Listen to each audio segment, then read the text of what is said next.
Hello ସାଙ୍ଗମାନେ, ଜୟ ଜଗନ୍ନାଥ। ତ ମୁଁ ଆଜି ଆପଣମାନଙ୍କ ପାଇଁ ଆଣିଛି ଏକ ଖାସି ମାଂସର ରେସିପି। ଗ୍ରେଭି ଯେମିତି ଅଛି ଦେଖିବା ପାଇଁ ମଧ୍ୟ ସେମିତି ବହୁତ ସୁନ୍ଦର। ଆପଣମାନେ ଯଦି ମୋ ପେଜ୍ରେ ନୂଆ ଅଛନ୍ତି ତ ମୋ ଚ୍ୟାନେଲକୁ ସବସ୍କ୍ରାଇବ୍ କରିବେ, ଭିଡ଼ିଓଟାକୁ ଲାଇକ୍ କରିବେ ଆଉ ମୋ ନୋଟିଫିକେସନ୍ ବଟନ୍କୁ ଦବାଇବେ। ତ ଚାଲନ୍ତୁ ଷ୍ଟାର୍ଟ କରିବା ଆଜିର ରେସିପି। ମୁଁ ଏବେ ମଟନ୍କୁ ଭଲସେ ଧୋଇ ନେଇଛି, କାହିଁକିନା ଆଜି ମୁଁ ୱିଦାଉଟ୍ ମ୍ୟାରିନେଟ୍ରେ ମଟନ୍ କରୁଛି। ତ ଭଲସେ ଧୋଇକି ଏବେ ମୁଁ ଆଳୁଟାକୁ ଭାଜି ନେଇଛି। ତ ଭଲସେ ଟିକେ ଫ୍ରାଏ କରିବେ, କାହିଁକିନା ସେ ଫ୍ରାଏରେ ହିଁ ଅଧା ଆଳୁ ସିଝି ଯାଇଥିବ। ତ ମଟନ୍ ପାଇଁ ସବୁବେଳେ ସୋରିଷ ତେଲ ୟୁଜ୍ କରିବେ, କାହିଁକିନା ସୋରିଷ ତେଲରେ ଗଲେ ମଟନ୍ଟା ଟିକେ ବହୁତ ଟେଷ୍ଟ ଆସେ। ତ ସେଥିଲାଗି ଏବେ ତେଲ ପଡ଼ିବା ଷ୍ଟାର୍ଟ ହେଲା।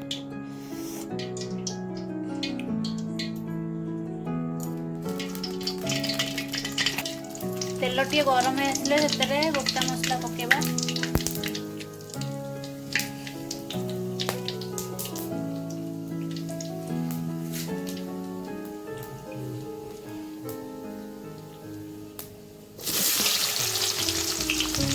ପିଆଜ ପକେଇବା।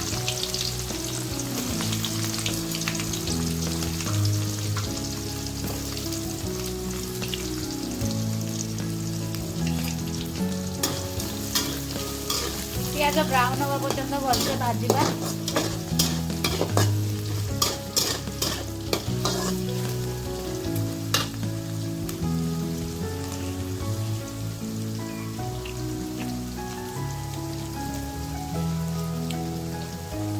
ଆପଣ ଯଦି ଚାହୁଁଛନ୍ତି ପିଆଜକୁ ଜଲ୍ଦି କରିବା ପାଇଁ, ଦେନ୍ ପିଆଜରେ ଟିକେ ଲୁଣ ବି ଆଡ଼୍ କରିଦେବେ, ପିଆଜଟା ଜଲ୍ଦି ହେଇଯିବ।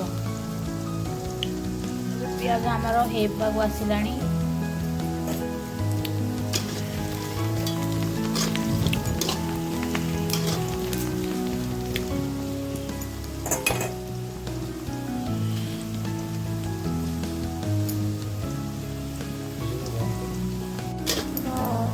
ପିଆଜଟା ବ୍ରାଉନ୍ ହେଇ ଆସିଲାଣି, ଏଥର ଟମାଟୋ ଆଡ଼୍ କରିଦେବା।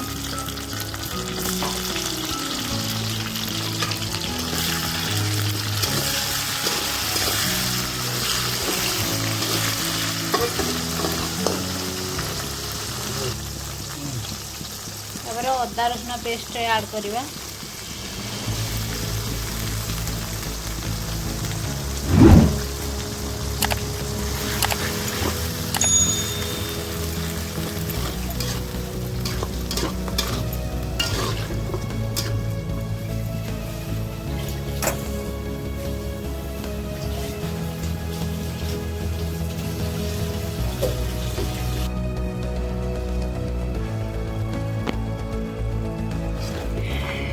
ତ ମୁଁ ପିଆଜ ଭାଜିଲା ବେଳେ ଟିକେ ଲୁଣ ଆଡ଼୍ କରିଥିଲି, ତ ସେଥିଲାଗି ମୁଁ ଏଇ ମସଲାରେ ଟିକେ କମ୍ ଲୁଣ ଆଡ଼୍ କଲି। ଆପଣ ସ୍ୱାଦ ଅନୁସାରେ ଲୁଣ ଆଡ଼୍ କରିବେ। ସେଥିରେ ହଳଦୀ ଆଡ଼୍ କରିବା।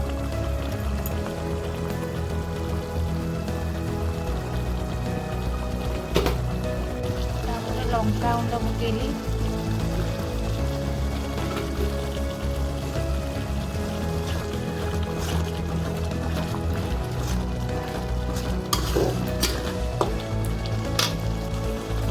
ମିଟ୍ ମସଲା ପକେଇଲି।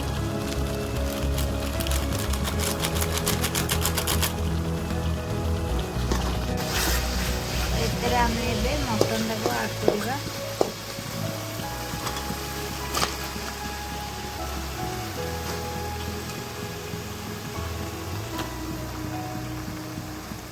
କାହିଁକିନା ପ୍ରେସରର ଟେଷ୍ଟ ଅଲଗା ପ୍ରକାର ଆସେ, ଆଉ କଡ଼େଇରେ ହେଉଛି ତ କଡ଼େଇର ବି ଟେଷ୍ଟଟା ଅଲଗା ପ୍ରକାର। ତ ପ୍ରେସରରେ ସିଟି ଦେବା ପାଇଁ ପଡ଼େ, ତ କଡ଼େଇରେ ବାସ୍ ଖାଲି ଟିକେ ଯାହା ଫୁଟିବ।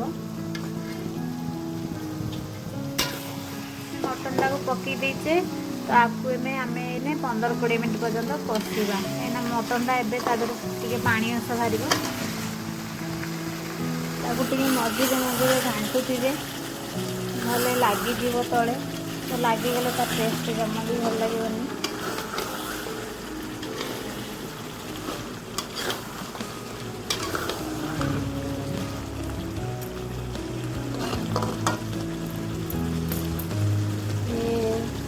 ହେଇନି, ଆଉ ଟିକେ ହେବ, ତ ଆଉ ଟିକେ ହେବା ପାଇଁ ଛାଡ଼ିବା।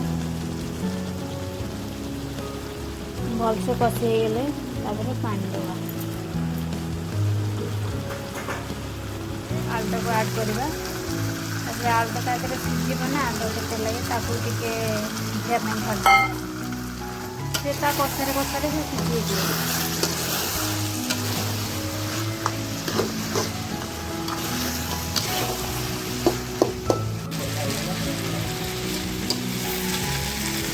ମଟନ୍ର ଟେକ୍ସଚର୍ ଏମିତି ବଦଳିବାକୁ ଲାଗିଲାଣି, କାହିଁକିନା ଅଲରେଡ଼ି ହେଇ ଆସିଲାଣି।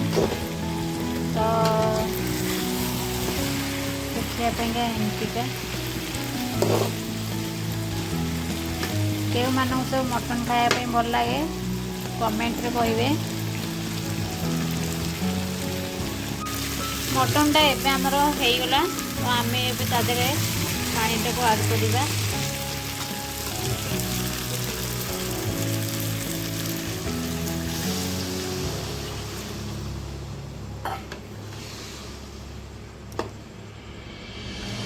ପାଣି ଆଡ଼୍ କରିସାରିଲା ପରେ ତାକୁ 15-20 ମିନିଟ୍ ଖଣ୍ଡେ ଫୁଟି ହିସାବରେ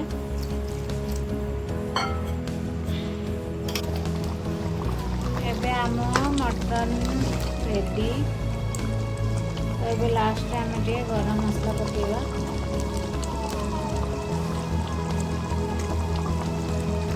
ଗରମ ମସଲା ପକାଇଲା ପରେ ତାକୁ ଏବେ ବନ୍ଦ କରିଦେବା।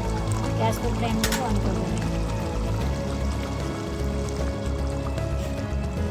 ହେଇଛି ଭୁବନେଶ୍ୱରର ପ୍ରସିଦ୍ଧ କିଶୋର ଭାଇନା ମଟନ୍ ଷ୍ଟାଇଲ୍ର ମଟନ୍ ଦେଖିପାରୁଥିବେ।